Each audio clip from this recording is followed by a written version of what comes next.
Welcome back to this very special chat with the Federal Bank Managing Director and CEO, Shyam Srinivasan.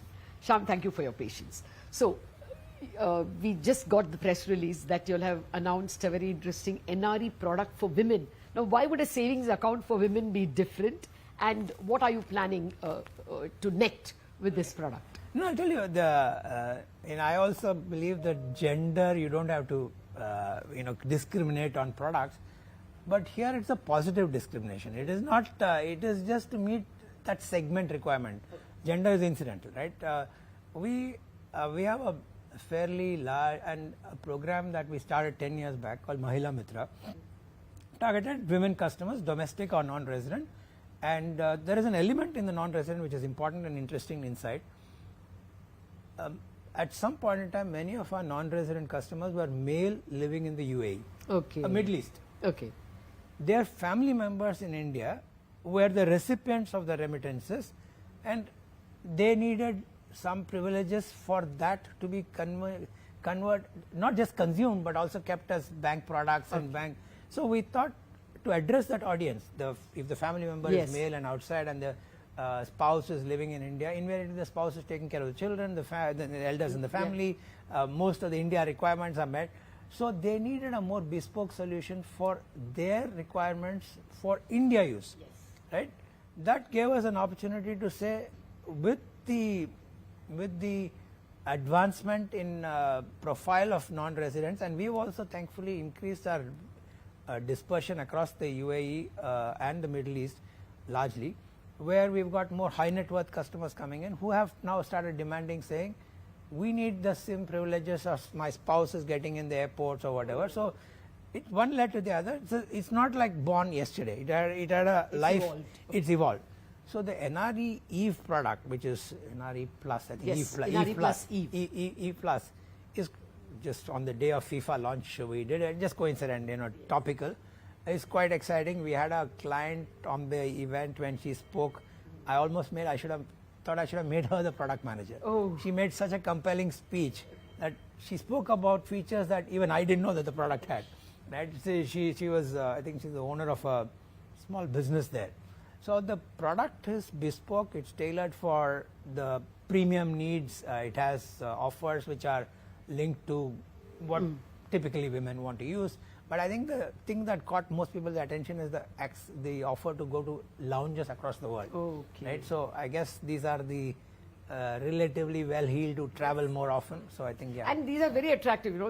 Those of us who, of course, even rarely go abroad, the fact that it gives you a lounge access is a big attraction. And I would only say domestic lounges are no longer attractive. It's international lounges, because domestic lounges are crowded.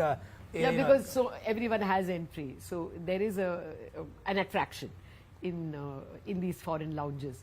But Shyam, to come back to the card issue, this is very incidental. Reserve Bank has put out a draft for discussion with the bank managing director or bank managements that credit cards should not have exclusive arrangements. Like, I mean, you can't be only giving Visa or only giving Master or whatever. I don't think anyone is giving exclusive RuPay.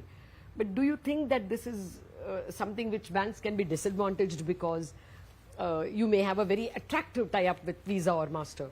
It can. I think in the long run it will normalize. See, these things have only point-in-time impact because some bank may have been very advanced in their relationship with one franchise and may have embedded relationships, contracts.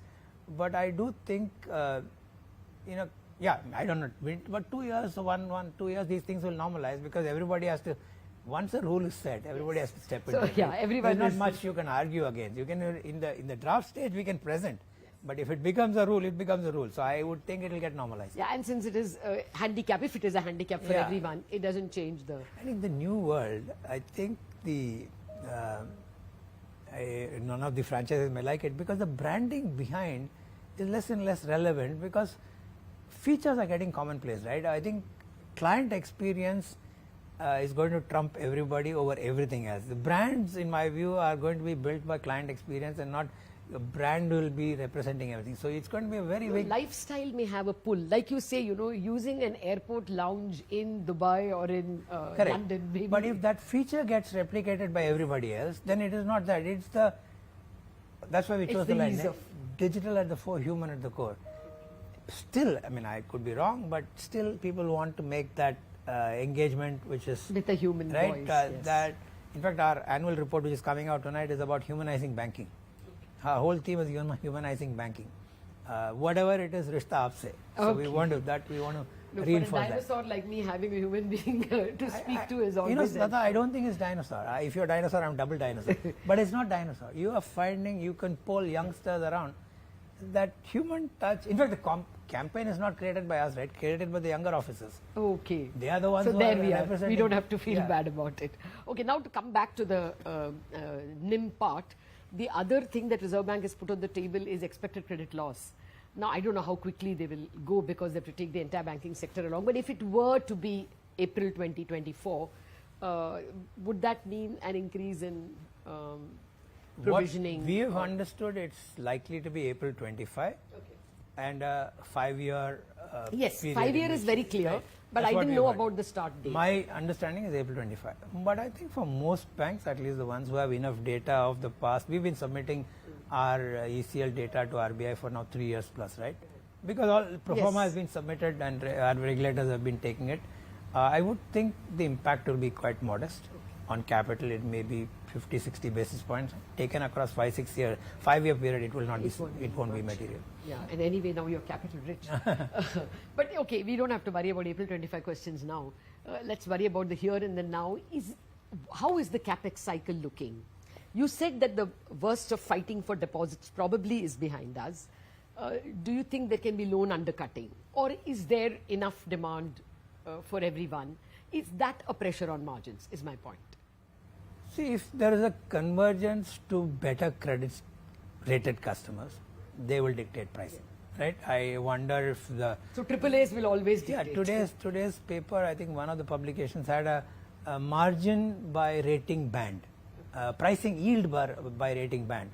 So it's evident that AAA is around, 7.5 to 8.5. AA is 8.5 to 9.5. So that I think is now pretty much that within that 7.5, 8.5 depends on relationship pricing. The client may yield because customer is also aware of all the progresses in the market, right? They have alternate instruments. But I think the demand is genuinely there. Yeah, there will be some war for good client pricing. But if we who are 1.2% share player are able to grow at 20% and by distribution, the best banks are all no less. So, and all are seeing growth. Yes. Right. So and it's not growth that is some other form of money is getting substituted. It is more bona fide credit growth. Yes, and we're all seeing, quite encouraged by all the news flow that there is new capex coming, green shoots coming. Are you seeing it? Because we hear it, but you are the guys with the I'll tell finger you on the pulse. our own example, right? In the Q1, the one by, and even the 25 days of this quarter, we have a hierarchy of a loan approval mechanism in the bank, right up to my board committees. At my level, as my committee, we met maybe in 1 month 6 times already. Oh. Right? At my board level committee, we met maybe 3 times. This is in Q2. In Q1, we met like maybe 12 times. That's the rush of... There is proposals coming in now. All may not get approved, all may not meet our standards, or we may not be able to price attractively. But I'm saying that much activity is there. Yes, I mean How does this compare with a normal, say, a year ago? Much higher. I mean, last year was good. Last year was good. The previous year, it was like just out of COVID. So we were just beginning to see that traction. FY23 was the year when we saw maximum action. I am seeing that repeat in FY24, which is what gives us the confidence that there is momentum in the market. Okay. This is unimpeachable proof of the India growth story. Absolutely. In fact, that was my message to our shareholders. The India growth story looks quite promising. You are speaking to your shareholders, so that's a great story on which we can wind up this conversation. Thank you very much, Shyam Srinivasan, for spending time with us. The story from one of the biggest bankers in the country, the India growth story, is real and ticking. On that note, thank you very much for watching. More news and updates follow.